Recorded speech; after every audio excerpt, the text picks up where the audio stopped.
Coming up on this edition of Reel to Reel. I'm Rebecca Drake.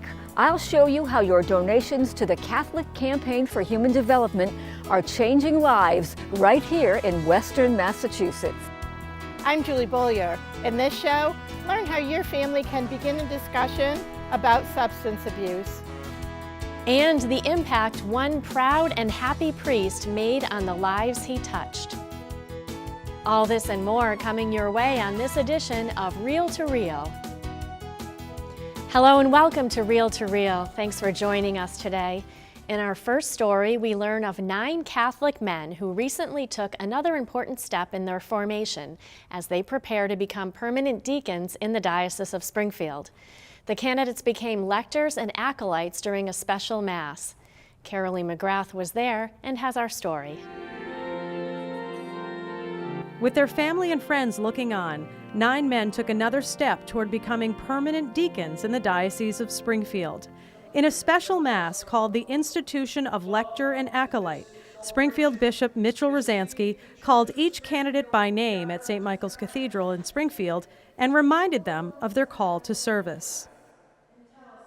As we move along in preparation for the ordination of permanent diaconate, an important step is the installation of lector and of acolyte. And the role of lector is to proclaim the word. The role of acolyte is to assist in the distribution of Holy Communion, either during the Mass or in visiting people in hospitals or nursing homes. During the Mass, the bishop gave each candidate a Bible, asking the men to be faithful in handing on the Word of God. He also presented them with a vessel of bread to be consecrated, asking them to make their lives worthy of service at the table of the Lord. The wives and family members then helped each candidate in being vested in a white alb, which is a symbol of the Christian baptismal robe. The 4-year diaconate formation program requires men to attend college courses at Our Lady of the Elms in Chicopee 2 nights a week while holding down full-time jobs and caring for their families. We're on the home stretch. This is the 3rd year. After 2 years, they get what they call candidacy. They get kind of accepted into the program, like 2 years probation. And it's a discernment. It's a 4-year discernment for them as well as for the formation board. And so they get their candidacy last year. This year they're getting lector and acolyte. And God willing, next May, they'll be ordained deacons. The lectors and acolytes are David Bergeron from St. Patrick Parish in South Hadley, John Fox from Divine Mercy Parish in Three Rivers, Rodney Patton from Holy Family Parish in South Deerfield, Jose Rivera from Our Lady of Sacred Heart Parish in Springfield, Lino San Miguel from St. Anthony of Padua Parish in Chicopee, Aldoberto Santiago Martinez from Our Lady of Guadalupe Parish in Holyoke, Gerald Solitario from St. Thomas the Apostle Church in West Springfield, Gilbert St. George Sorrell from St. Mary Parish in Ware, and David Picard from St. John the Evangelist Parish in Agawam. How do you feel? Beautiful, because, I open my life, my heart, my everything to God. So He gave me everything that I need.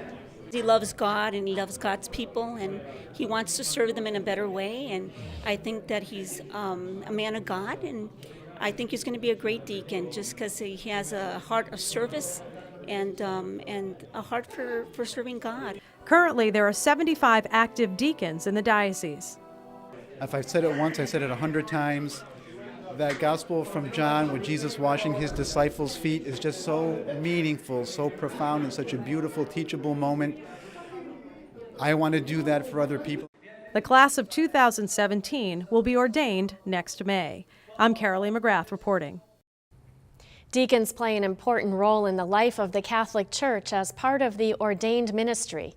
They assist a priest during Mass, and they can proclaim the gospel and preach. And like a priest, they are also ordinary ministers of the sacrament of baptism. Earlier today, Bishop Rosansky ordained Barrett Pease as a transitional deacon as he prepares for the priesthood. We'll have more on that next week on our show. Last week on Reel to Reel, in the first of a 2-part series, reporter Julie Bollier told us of the growing opioid epidemic and how it is affecting Western Massachusetts.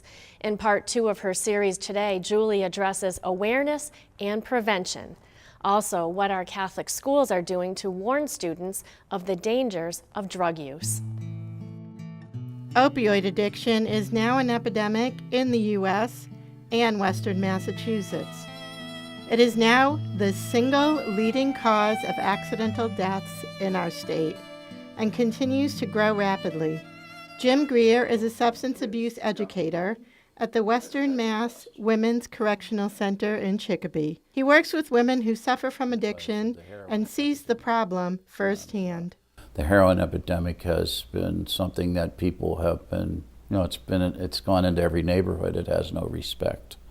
So it's easy to get, it's easy to acquire heroin, and it seems to be somewhat easy to acquire opioids when you go to the doctor. There's no quality control over the manufacture of heroin, so you don't really know what's in it. So there's no way to guarantee the safety of the person that's going to use it. Dr. Robert Roos at Providence Behavioral Health Hospital agrees that opioid addiction is a disease which can affect anyone at any age. I've seen patients along the entire age spectrum. I've seen individuals develop addictions as children and adolescents, and I've treated patients in their 80s with opiate addiction, starting after prescribed opiates for a hip replacement that happened in their 60s or 70s.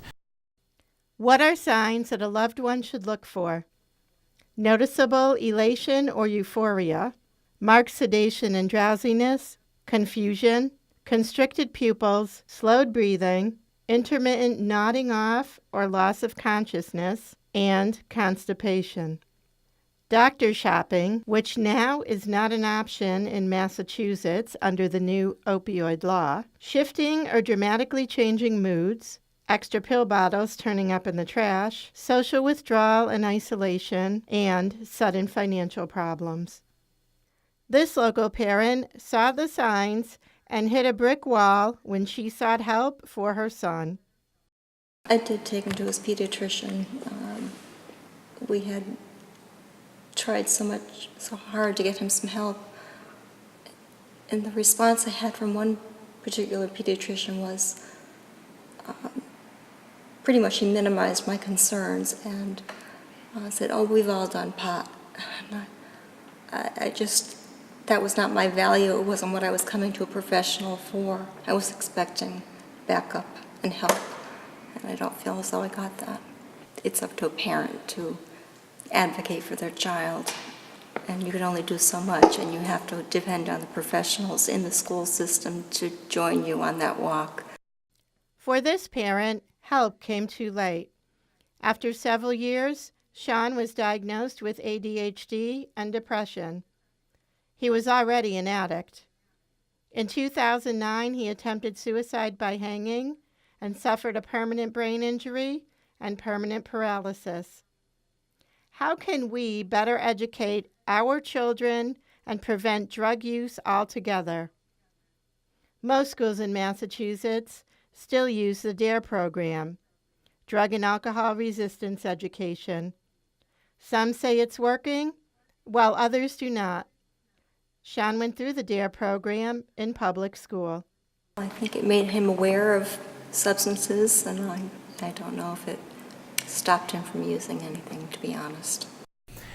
Programs like DARE received a lot of attention through the 90s, and they were popularized by a lot of media campaigns and some very catchy, quippy slogans. They did not generate the response in terms of prevention that I think the public health community was really looking for. On a whole, when looking at the science, the public health community has declared them not to be effective. We can provide teenagers with different opportunities to do sober activities, understand how to resist peer pressure, cope with stressors like family challenges, school challenges in healthier and productive ways, and really give a lot of education around the risks of using drugs. That's what's shown to be more successful. So far, these young parishioners at Sacred Heart in Feeding Hills have gotten something out of DARE and their parish program. We learned about marijuana and how it can really hurt you, and we've also learned about tobacco and chewing tobacco. I agree with Sydney because these drugs involve a chemical that makes it addicting, and people think that oh, I'll just try this once and I won't get addicted, when they will and they don't even realize it. Mm-hmm. Students in Catholic schools are not immune from the current crisis, so educators have come up with additional approaches. Within our elementary schools, first of all, we focus on the child's development of a very healthy self-esteem and wise decisions. And we do have drug programs mainly introduced in grades 5 through the high school level. In some of our schools, we have had other intervention programs. So again, we're basing this on how can we make the wise decisions. There's many, many people that have thought this could never happen to them or never happen to their child or their family. And what we know now is that it can impact and it can affect anyone. It can happen to anybody. You know, my son came from a family, 2 parents loved him. He never wanted for anything. He had every opportunity, involved in sports, CCD, church all the time. You wouldn't think that this would happen. Talking to your kids about drugs isn't easy. First, start when your child is in middle school. Be prepared to answer questions about your own smoking and drinking. Know the facts before you get started. For example, marijuana was just legalized in Massachusetts for purchase to those 21 and over, and an opioid prescribing law went into effect last year. Make family rules and keep them. Ask your child what's going on in his or her life. Keep your home safe from alcohol, tobacco, and other drugs. Lock up all prescription drugs and alcohol at all times. Don't let your child or loved one become another statistic. I'm Julie Beaulieu, reporting for Real to Real. For more information on the opioid crisis in Massachusetts, you can find a link on our website at iobserve.org. Also, to learn about inpatient as well as outpatient services and availability at Providence Behavioral Health Hospital, dial 413-539-2973. And as always, in case of an emergency, dial 911. Still to come on Real to Real.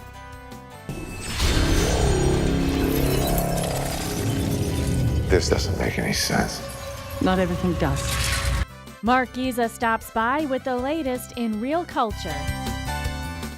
It's still to come on this edition of Real to Real. The Chalice of Salvation, your weekly spiritual connection. I'm Passionist Brother Terrence Scanlon, your Chalice host, inviting you to take time out of your busy days and join us Sunday morning at 10 here on TV 22.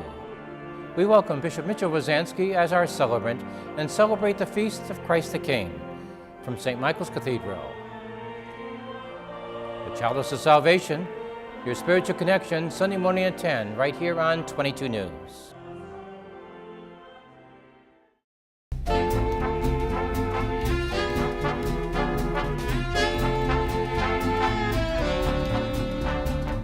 Benedict Cumberbatch has the #1 film at the box office.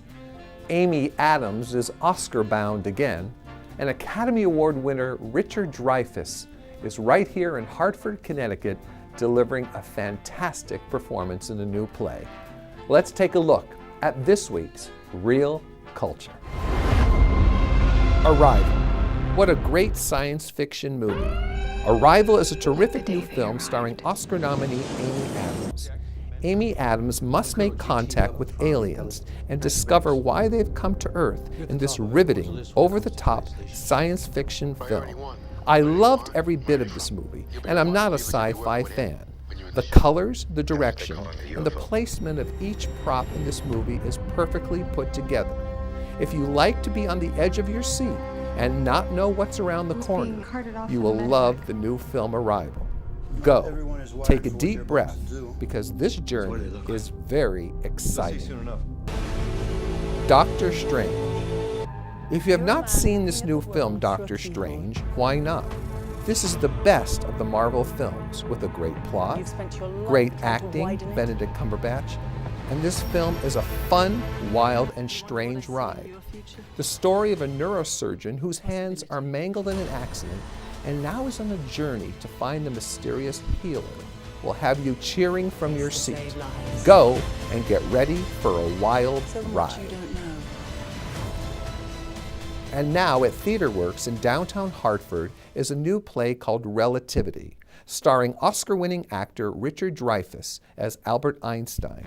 The play follows Einstein as a lady from his past enters his life, and his life will never be the same again. It is powerful, well done, and a piece of theater you will not forget. Hurry up, because it's only there till the end of November. And you can see my reviews, as well as read other movie reviews, provided by the U.S. Conference of Catholic Bishops online at iobserve.org. That's iobserve.org.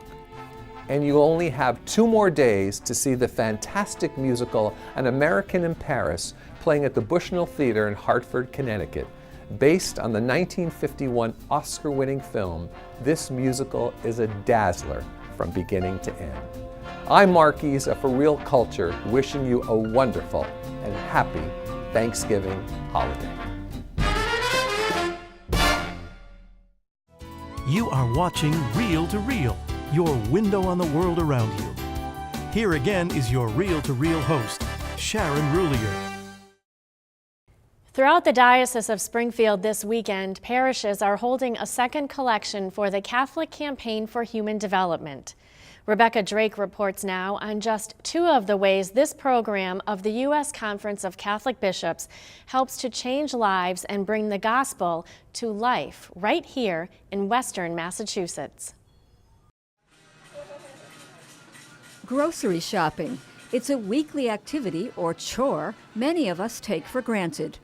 But for residents of Brayton Hill Apartments in North Adams, the sudden closing of the only grocery store within walking distance cut off their main access to healthy, affordable food.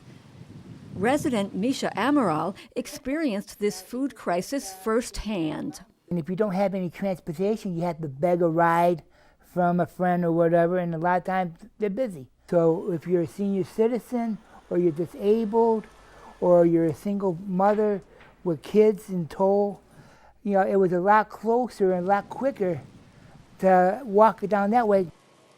Securing access to food for the people of this low-income neighborhood became an urgent need, and one that was aided by a local interfaith organization thanks to a $50,000 grant from the U.S. Bishop's Catholic Campaign for Human Development.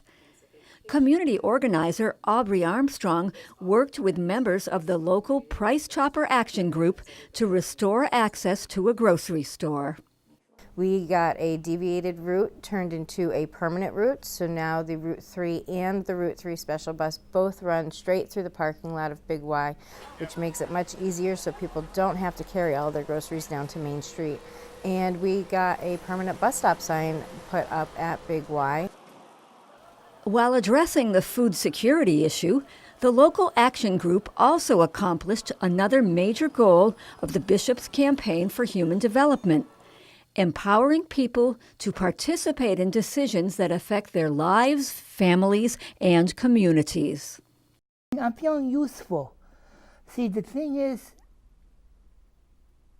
I don't know how long I've got on this earth, but when my time comes, I want to try and make the place a little bit better than when I found it. So that's why I like helping out with the groups.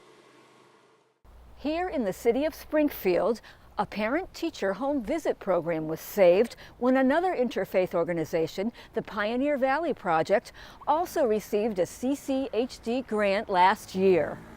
Pioneer Valley Project and its members came together, talked to the school committee, we talked to the school superintendent, and we got all the community involved. We all went to a school committee budget hearing, and we brought about 250 people to tell them story about how important the program is.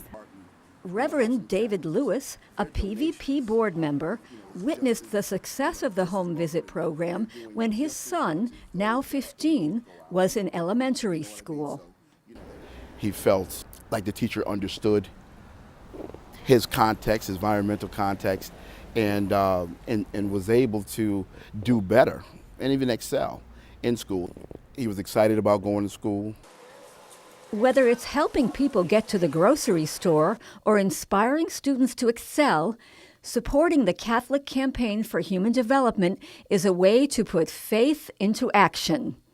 The two commandments that envelopes the whole sum of the matter is love the Lord your God with all your heart, soul, and mind, and your neighbor as yourself.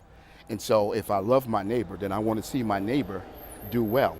Doing social work is part of our faith and helping our community and being involved with our community. If somebody stumbles, pick them up. If somebody stutters, help them speak. If someone can't read or write, teach them the basics. And for those who work to change lives in our local communities, every donation makes a difference. Every dollar helps because we have so much work to do. Food insecurity and transportation insecurity go hand in hand. If people don't have access to healthy food, if they don't have access to transportation, they cannot feed their families. As they work to improve lives in their communities, participants in these local groups also fulfill another important Christian principle: solidarity. Bringing communities together and changing lives, from the hills of the Berkshires to the streets of Springfield, thanks to people of faith throughout Western Massachusetts. For Real to Real, I'm Rebecca Drake. As winter approaches, the North Adams Group is working to find another grocery store chain to fill the space left by the former Price Chopper. And the Parent-Teacher Home Visit Program continues to help students achieve success in Springfield schools. As you consider donating to CCHD, remember that in addition to the grants received, 25% of donations will stay right here in Western Massachusetts. And finally today, the story of a young man's winding path to the priesthood, the people he touched along the way, and the impact he made on the lives of many, all in just 247 short days. Father Daniel Kennedy Jr. was ordained by Cardinal Sean O'Malley to the priesthood of the Archdiocese of Boston on May 26, 2007. It had taken this 33-year-old young man, who was born in Western Massachusetts, a little while to get to this step in his life. Danny Kennedy was one of 5 children born to Daniel and Alice Kennedy, who lived in Westfield before moving to Needham, Massachusetts when Danny was 8.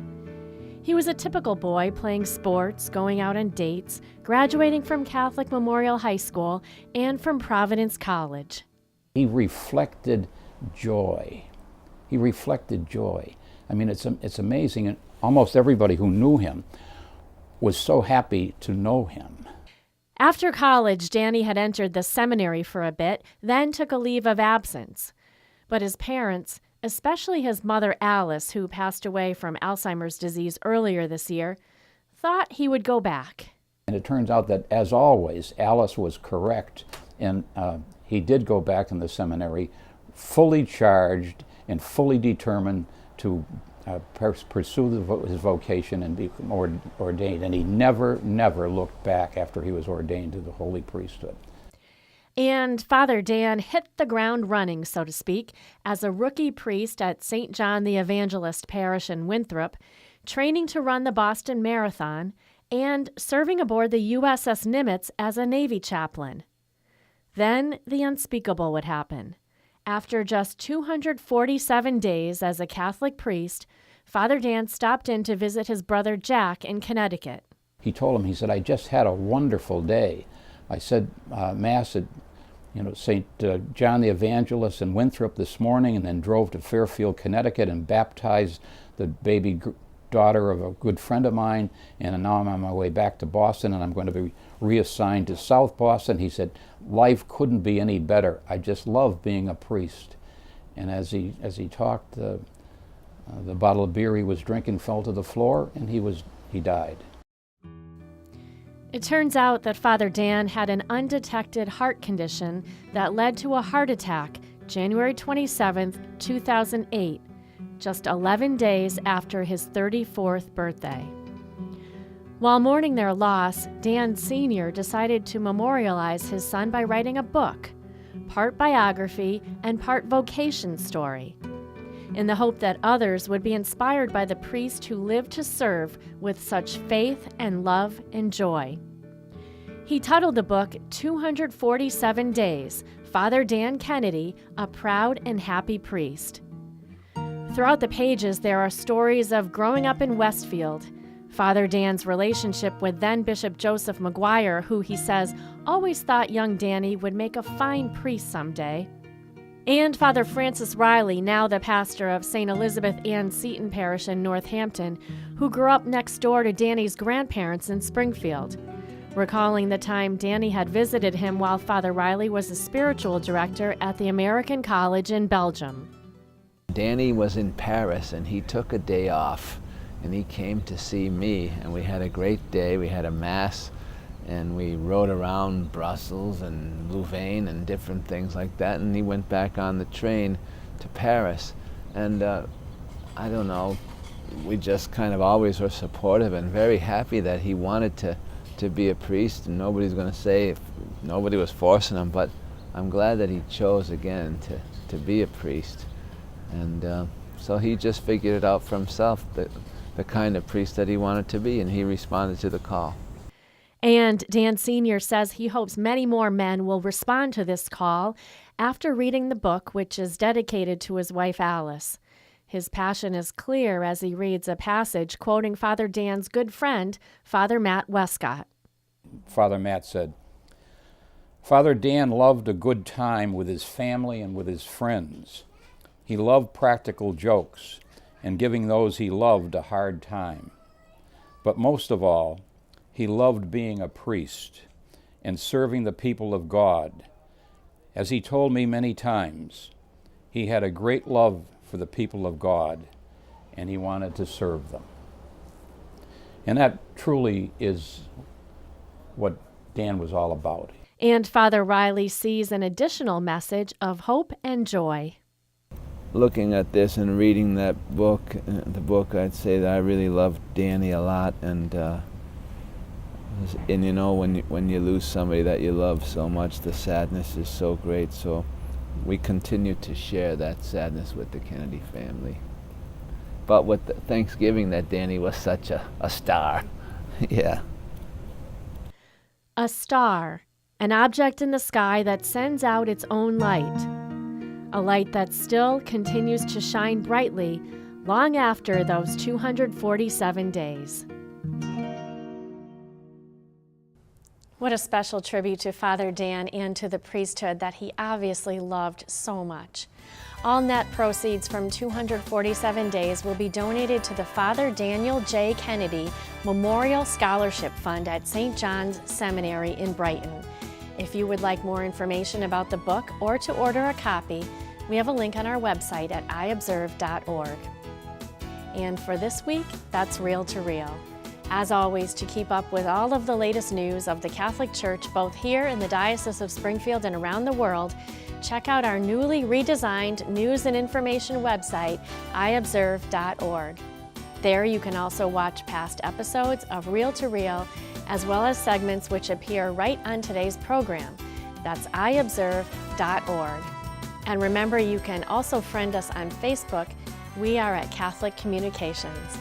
I will see you right back here next week on Real to Real, your window on the world around you. I hope you have a wonderful Thanksgiving. Real to Real is a production of the Catholic Communications Corporation, funded in part by the annual Catholic Appeal, and the support of you, our faithful viewers.